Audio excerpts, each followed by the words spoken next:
ธุสาธุสาธุบัดนี้เป็นครั้งที่ 44 ตรงกับวันที่ 23 เดือน 12 พศ 2568 ที่ข้าพเจ้านายอัครชัยทาสีรหัส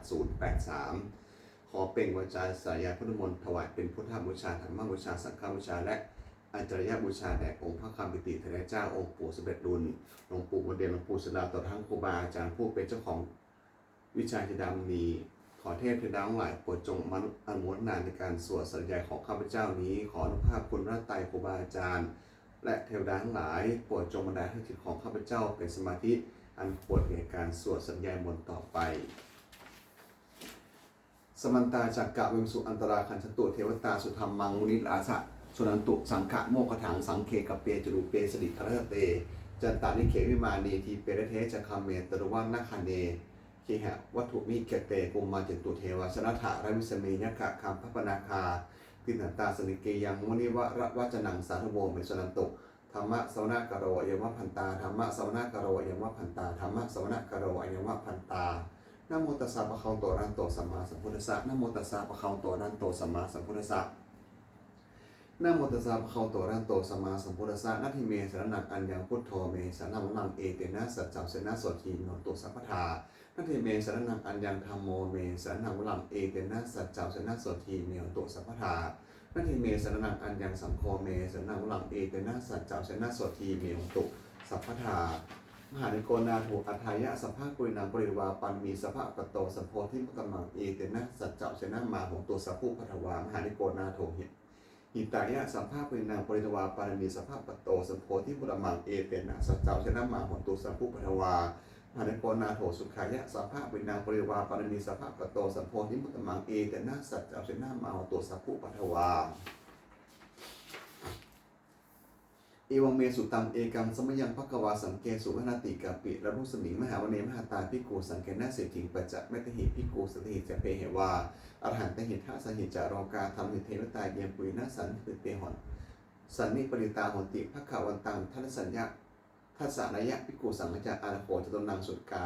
สุทวาสกายกันนังเทวนังเอตระโหสิอยังโขภควาสังเกสุหนาติกาปิระมุสมิงมหาวเนมหาตาภิกขุสังเกนะเสถิงปัจจะเมตหิภิกขุสติหิสเปเหวาอรหันตหิทะสหิจารอกาธรรมิเทวตาเยปุยนะสันนิปริตาหนติภควันตังทัศนายะภิกขุสังฆจายานุนามิยังปิเยนะภควาเป็นอุปสังกะเมยามะอุปสังกมิตวะภควโตสนิเกปัจเจกคาถาปัสยามติอรโหตาเทวตาสยถาปินามะพระวาปุริโสสัมมิตังวาปะหังปัสสัญญปัสสัยตังวาปะหังสัมมิสัญญะเอวะเมวะสุทาวะเสสุเทวิสุอันตรายหิตาภควโตปุระโตปะตุระหงสุอรโหตาเทวตาภควันตังอภิวาเทวาเอกะมันตังอัฏฐานสุเอกะมันตังทิตาโขเอกาเทวตาภควโตสันเกอิมังคถังอาภาสิมหาสมโยปักวันสมิงเทวกายาสมคตาอาคาตมหาอิมังธรรมะสมัยยังทัติตายะวะอัปปะปริตาสังติอรโหอัปปราเทวตาภควโตสันเกอิมังคถังอาภาสิตังลักขิกโวสัมมาทานังสุจิตังอัตโนอุชุกมะกังสิทธิวะเมตานิขะนิตวะอินทริยานิลักขติปันทิตาติอันโหอัปราเทวตาภควันโตสันเกอิมังคถังอภาสิเทรวาสีลังสเตวาปะริถังอิทักขิลังโอหจะมะมิชาเตจนันติสุทาวิมาราจักขุมัตตาสุทันตาสุสุนคาติอันโหอัปราเทวตาภควันโตสันเกอิมังคถังอภาสิเยเกจิพุทธังสนังคาตาเสนะเตกัมสติอปายะภูมิมหายะมนุสสังเทหังเทวะกยังปะริปูเรสันติติอนาโหภควาภิกขุอมเตสิเยกุญนะภิกเวทะสาสุโรคาทารสุเทวตาสันนิปริตาหติตถาคตังทัศนยะภิกขุสังฆจะเยปิเตภิกเวหิสุงอาติตาพนังอรหันโตสัมมาสัมพุทธาเตสัมปิภควันตนังเอตปะระมิยมะเทวตาสันนิปริตาเหสุงสยถาปิมหังเอตระหิเยปิเตภิกเวอัปภวิสติอนาคตมัตนังอรหันโตสัมมาสัมพุทธาเตสัมปิภควันตนังเอตปะระมิยวะเทวตาสันนิปริตาภวิสันติสยถาปิมหังเอตระหิอาทิคิสมิภิกเวเทวะกยนังนามามิกิตตะอิสมิภิกเวเทวะกยนังนามามิทาทิสมิภิกเวเทวะกยนังนามามิตังสุนัทาสารุกังมะนะสิกโรธาภาสินสัมมิติเอวังพันเตติโขเตภิกขุภวันโตปัจจโสสุภควาเอตถะโอจะสีโลกามนุกัสมิยถากุมาตถาสิตาเยสิตาสดิคัมพลังหิตตาสมาหิตาปูทูสิหวะสันนินาโรมหังสาภิสัมพุโนโอธรรมนัสสาสุทธา วิปัสสนามาเวลาพิญโยปัจจะจเตตวาวเนกปิรวัฏเวตาโตอมติสถาสาวเกสาสนิรเตเทวกายาพิกตาเตวิจอัฏฐพิกโวเตจะอัตตปะมังกลุงสุตวะพุทธสาสนังเนสัมปโตระหงยานังอัมรุสานัสนังอภิเกสตะมัทหุงสหัสสังอาถาสันตลิงสตังเอเกสหัสนังอะมนุสานังพัทสงอัปอัปเปเกนันตะมัทหุงสิสัทธิสาสภาพุตตะหงตัจจะสัพเพนเพยะภาวะกิตามนะจักกุมาตาโตอมตะยิสถาสาวเกสาสนิรเตเทวกายาพิกตาเตวิชาอัฏฐพิกโวเยวหังกิตะยิสมิคิไรอนุปงโสสตะสหัสสาวัฏการกุมากับปิรวัฏวาอินทิมันโตชุติมันโตวัตตมันโตนิสัชโนโมทัมมนาปิกามุพิปนังสันติงนังชักสหัสสาเหมะวตายักขานานาตวิโนอินทิมันโตชุติมันโตวัตตมันโตนิสัชโนโมทัมมนาพิกามุพิปนังสามิติงนังสัตตาคินาติสหัสสายักขานานาตวิโนอินทิมันโตชุติมันโตวัตตมันโตนิสัชโนโมทัมมนาพิกามุพิปนังสามิติงนังอิเจเตสุภัสสะสหัสสายักขานานาตวิโนอินทิมันโตชุติมันโตวัตตมันโตนิสัชโนโมทัมมนาพิกามุพิปนังสามิติงนังเวสามิตาปัจจสตายขานนานาตวินโนอินทิมโตทิติมโตวัตมโตทิสโนโมทัมนาพิกามงพิกนังสามิติวนังกุมบิโรสกาหิโกเวปุรสานิเวสนังพิยุนังสตะสหัสสังยขานังปายิอรูปสติกุมบิโรสกาหิโกโสภะสามิติวนังปุริมาจาทิสังราชาทัตตาโทปะสาหติกัมพัตนังเทปติมหาราชายะเสโสปุตตาปีตสะหโวอินทมนามหาปลาอินทิมโตชุติมโตวัตมโตยะสัชโนโมทัมมนาพิกามงพิกนังสามติวนังทักกินาจาทิสังราชาวิรุมโหตัปปะสาสติกัมพัตนังเทปติมหาราชายะเสโสปุตตาปีตสะหโวอินทมนามหาปลาอินทิมโตชุติมโตวัตมโตยะสัชโนโมทัมมนาพิกามงพิกนังสามติวนังปัจจิมัจจาทิสังราชาวิรุมโหปัสสาสตินักขัตตังเทปติมหาราชายะเสโสปุตตาปีตสะหโวอินทมนามหาปลาอินทิมโตชุติมโตวัตตมโตยะสัชโน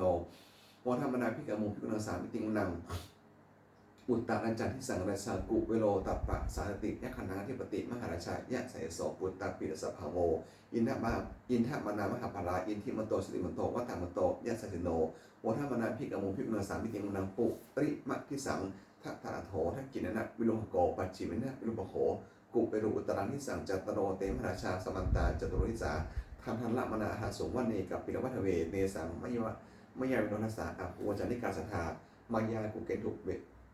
เวกันถุวิภูตุวิภูจะมิวตัวสหัสจันทโนกัมมาเสโทจะกินโนมัถุนิมัถุจะปาณโทอุปมโดจะเทวสุโตจะมัตตลิจิตตาเสโนจะคัมพโพมะโพรชาชะโนสัพโพอาคูปจาสิโขเจวะติมพิโรสุเนวัชสาเอเตจันเดียจราชโน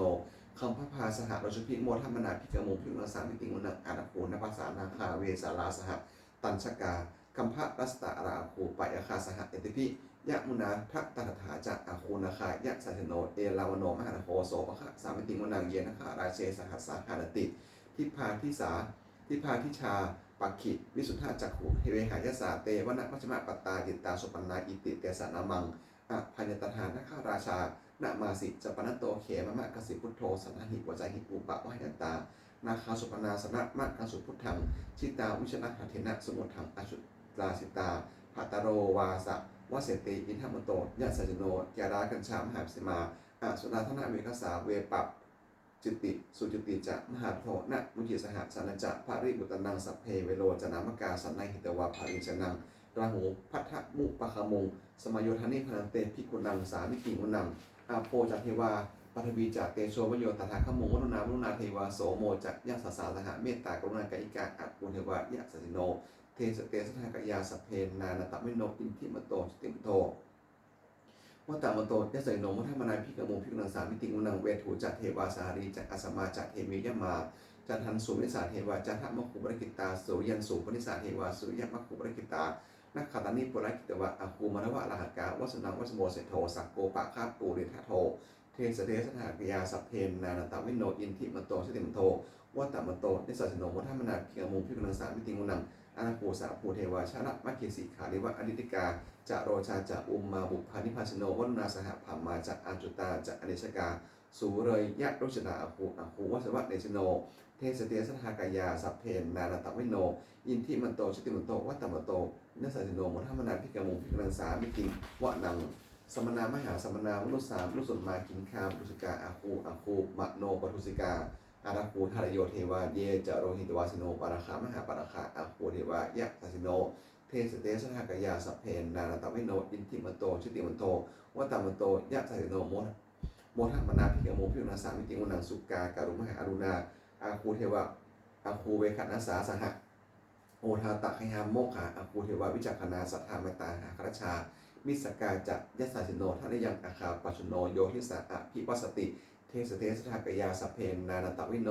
อินทิมันโตชุติมันโตวัตตมันโตยัสสาสิโนโมทมนาภิกโมพิวนาสามิติวนังขิมิยาดุสตายามากันทกาจะยัสสาสิโนสัมพิตการัมมัสสิทธาโชตินามาจาสวานิมมาตะเรโนอาคูอาคูปาระนิมิตาเทสเตสทากยาสัพเพนนาตวิโนอินทิมันโตสติมันโตวัตตมันโตยะสัสิโนวัฏมนาพิกโมพิกมังสามติวะนังสันเทเตทิวะนิกายาสัพเพนนาตวิโนนาปันวะยนะอคันสงเยจันเยสัทิสาสหะพระพุทธชาติมัคคิรังโอมปตินนมะนาสวังทักขีโมขตรังนาคันจันทวะอาทิตานิตังสุภมาปรมโตจาปุตตาอินทิมโตสหสันนังกุมโรติโสจะโสภคะสามิติวนังสหสัพพะสัมภมะโรอนังมหาภมะพิติธาติปุปปะโตชุติมโตพิสมากายโยยะสัสิโสเทสถาอิสราอาคูปัจเจกวะสาวัติโนเตสจะมัชมะโตอาคาหาริโตปริวาริโตเตจะสัมเพอภิกเตสิมเทเนเวสัพพมะเกมราชนาอภิกมิปันสักกันหันสัมัทิยังเอทะคันทะพัทธะรายเขนะพัทธะมัทุโวสมตาปริวาเถระมะโมมุจินทะโกจินังอิติตถะมหาชโนคัทธะเสนังอัปเปชยิปานินาตระมหันจะสารังกรวนะเพลวังยะถาปุชุโกเมโคทันะเอโกสุวิจุโกตถาโสปุจุทาวติสัมพุทโธอาชยังวเสตัจจะสัพเพมเนียตัจจะสัมพังอภินิยะภาวะคินวนะจักกุมาตาโตมณิสถาสาวเกสาสนินเตมราชนาภิกตาเตวิชอัฏฐภิกโวเตจะอัตตปะเมืองกรุงสุดวะพุทธศาสนานังวิตารากิหิปะกมงเนสังโลปิอัจยุงสัพเพวิตาสังฆมาพยาติตายะสันโนโมนิติสหภูเตหิสาวกาเตชะเนสุตาตินะโมเมพุทธเตชะสารัตนะตายะธรรมิกาเตสะปัสสิทธิปัสสิเทวานารายะปะระเมสุลาสิทธิพมาจิอินทาจะจตุโรกาคัมภีรากกาสมุทาภูตุงคังคาจะสัมมะชัยยะปัสสิทธิภวันตุเตชัยยะธรานิธรานีอุทัติอุนาทีชัยยะนาคนนาตนนิอานิสัยนิรันไสยเสนะมรุราชพลนาราชีชัยยะคัมภีรสมพีนาเคียนทะนาคีปิศาจปุตตการีชัยยะทูนิมิตาโลคีชัยยะสิงคีสุทธานโมคชาชัยยะวรุณะโมขะยะสาตาชัยยะจำปาทินาขะปุราคันโทชัยยะคันชะคนนัตุดงสุการะบุชงสิหพยาคาติปาชัยยะวรุณะโมขะยาตาชิตะเสนารีปุณสิทธินาราตีชัยยะสุขาชีวีชัยยะธรานีตาเรสุธาสุชัยยาชัยยะธรานีสันตินสัทธาชัยยะมกราชัญญะภควเคชัยยะวรุณะยักเขชัยยะรักเสชุระพุชเตชาชัยยะพมะเมนทคณาชัยยะมรชานิราสัญชัยชัยยะปฐวิสัพพังชัยยะอรหันตาปัจเจกพุทธสาวังชัยยะมหิสุโรหะโรหะเดเทวาชัยยะธรรมาสุรักโขชัยยะนาโควิโทโกวิโทโขจันทิมาราวิอินโทจะเวนะไตโยจะกุวิโรวะรุโนปิจะอาคิวายโยจะปุชุนโหกุมารโรทตะรัตโกอัฏฐารสะมหาเทวาสิทธิตาปักษะอาทโยอาชิโนสาวกาสัพพาชยะรามโมภวันตุเตชยะธรรมโมจักสังโฆจักทัสสะปโรจักชยกังเอตนะชยะเตชนะสัจชยะสุธีภวันตุเตเอตนะพุทธเตชนะโหตุเตชยะมังครังชัยโยปิพุทธศาสติมโตอยังวัฏสะจะปปิมโตปราชโยโอโหสุยมุปันเทมุตตาเชตถาภมะขณามิสโนชัยโยปิพุทธศาสติมโตอยังวัฏสะจะปปิมโตปราชโย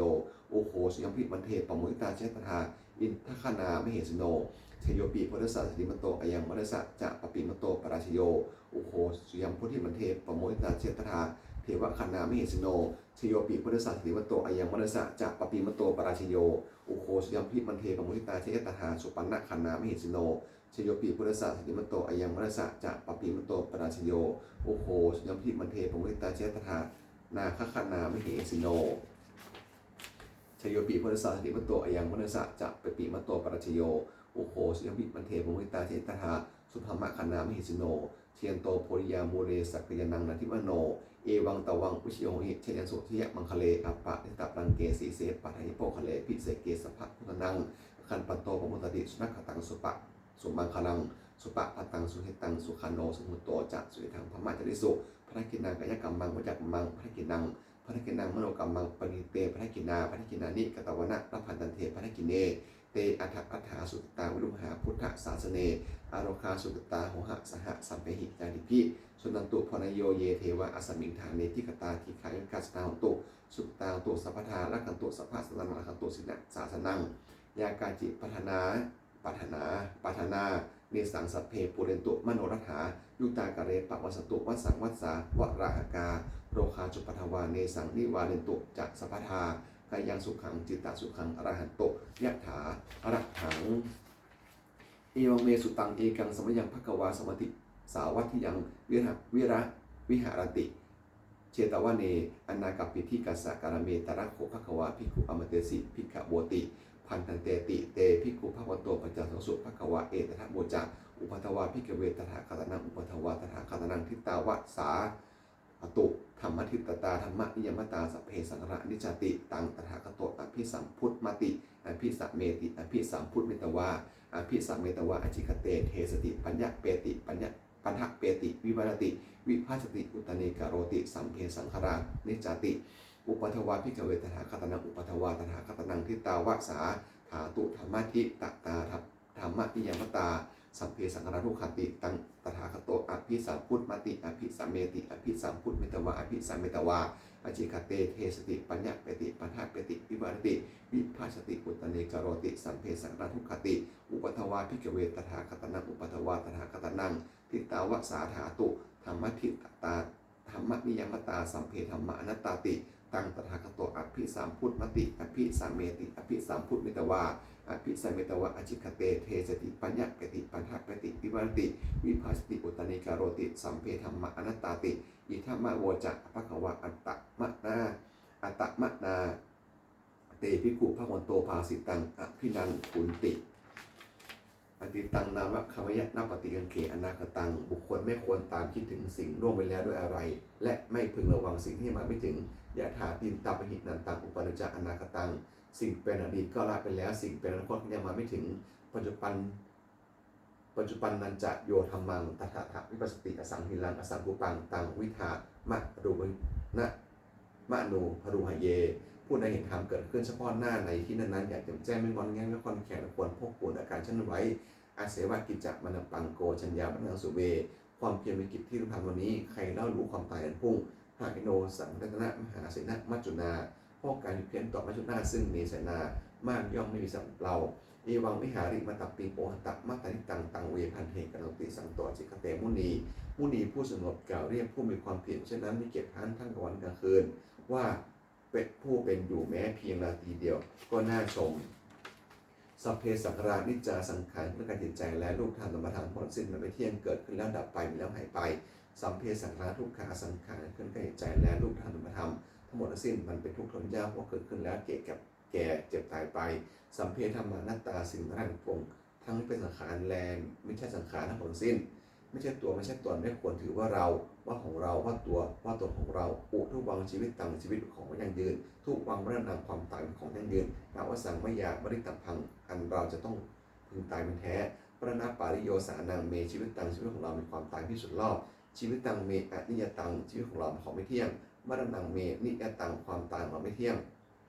ความตายของเราเป็นของเที่ยงวัตตะโคนิสังเวชอายังกายโยอาจิรังร่างกายนี้ไม่ได้อยู่นะอาเปตะวิญญาโนขันปัจจากวิญญาณชุดโถอันเขาทิ้งเสร็จแล้วที่ใส่สติจากรำนอนปักทวินซึ่งแผ่นดินกลิงพลังอีวะบุรุษดังว่าทำไมท่อนฟืนนี่รันถังหาประโยชน์ไม่ได้อันนี้จากว่าต่างสังขาราสังขารทั้งหลายไม่เที่ยงหนออุปทวะยะธรรมิโนมีความเกิดขึ้นและมีความเสื่อมเป็นธรรมดาอุปัชฌตวานิรุตมันติขันเกิดขึ้นแล้วย่อมดับไปเนสังอุปสัมโมสุขโขความเข้าไปสงบระงับสังขารทั้งหลายเป็นสุขอย่างยิ่งสัพเพสตามรันติจะสัตว์ทั้งหลายทั้งปวงกำลังตายอยู่มรินสุจากมริสเลที่แต่แล้วและกำลังตายตถเทวะหังมริสามิเราก็จะตายนั้นเหมือนกันนัตถิเมอัฏฐสังสยโยความสงสัยในความตายนี้ย่อมไม่มีแก่เราเลย ยันติจิกุสลังกัมมังสเปหิภะเตหิกันตังวุญโนอนุโมทันตุกุสลันตุปนโยเยเทวะอสมิงทานเนที่กตาที่ขายุกาสถาตุสุขตาตุทุกขาปนตุมาตาปิตาสุขตาตุทุกขาปมจตุสัพเพยาติกาสุขตาตุทุกขาปมจตุสัพเพอายาติกาสุขตาตุทุกขาปมจตุสัพเพปิสาสัพเพยักขาสัพเพเปตาสุขตาตุทุกขาปมจตุสัพเพอาจาริยุอุปชัยยะสุขตาตุทุกขาปมจตุสัพเพนักขตาสุขตาตุทุกขาปมจตุสัพเพเทวาสุขิตาหุตุทุกขาปมจตุสัพเพสามาตินังสามิชันตุโวนะโมพุทธิโตอะคันติมยะอิติภควานะโมโพธิสัตว์โตอะคันติมยะอิติภควานะโมโพธิสัตว์โตอะคันติมยะอิติภควายาเทวตาสันติวิหารวิชนีโถเปคาเลโพธิคาเลตหิงตหิงตาธรรมะทานินะพวันตุปุชตาโสถิงกรตหะวิหารมัทะเลเถราจัมัชฌิมนาวกาจัพิกโวสารามิกาธนาปฏิอุปสกาขมาจะเทสานิขมาจะอิสราสปานุปุตตาสุตตาพวันตุเตชลาพุชาเยปิยาทัสัมภวาสังเสทัจตาอัตโวปปาติกานิยานิกังธรรมวรังปฏิจจเตสัพเพปิโทสักกรตุสังขยังถาตุจิลังสักตังธรรมโมธรรมธราจปุคราสังโฆตัวสมโขวะอัฏฐายะใจหิตายะปัพเพละกตุสธรรมโมสเพปิธรรมะเจโนวุถิงสปาปูเนยยามะธรรมเมอริยมปวิทิเตปัสสนาโหตุสเพปิปริโนพุทธศาสเนสัมมาทารังวิสโตกาลิเทวะปาวสันตุวุฒิภาวะยะสัตตนังสมิทังเนตุเมทันิงมาตาปิตาจะราชังนิจังละคติบุตรกังธรรมเอวังธรรมเมนะราชโนปะสังละคตุสัพพทาทุกคำปัจจานิทุกกาพยังปัตตายนิพยาโสกับปัตตายนิโสกาโหตุสไปปิไปโนอิตาวตาจะอัมหิสัพพนังบุญญาสัมปทังสัพเพเทวานโมตุสัมภะสัมปสิทธิยาทานังทานตุสทายะสีรานคตุสัพพทาภะวะนาพิรตาโหตุคันตุเทวตาคตาโหตุสุปัง